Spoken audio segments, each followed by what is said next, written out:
Wel, da ni newydd gael dangosiad drama am ddarganfod strwythur DNA wrth gwrs, ond y tro yma o safbwynt merch, sef Rosalind Franklin, neu stori hi, sydd ddim yn stori sydd wedi cael ei ddweud. Yn ddigon clir, dwi'n meddwl, mae'r stori bob amser wedi bod o ochr James Watson a Francis Crick. Felly, o'n i'n falch iawn i gael y cyfle i sgrifennu am hyn, achos fy nghefndir i ydy biocemeg, credwch chi neu beidio.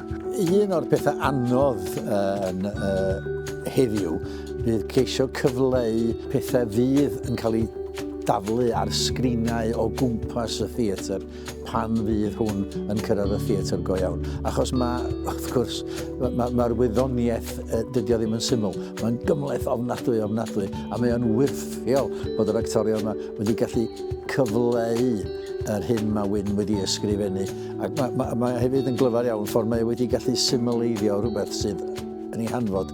Manon Wilkinson, Llyr Ifans, Erwan Hughes a Morfydd Hughes. A maen nhw'n wedi dod o'r cymeriadau yn fyw o'r papur. Mae yna gynulleidfa bach gwadd i weld os fydd modd datblygu y ddrama yn bellach ac o bosib mynd â hi ymlaen i deithio rhywbryd yn y flwyddyn 2025. Ond y pwynt pwysica ydy bod yr actorion wedi gweithio mor galed jyst am ychydig o ddyddiau a wedi wneud perfformiad mor gaboledig.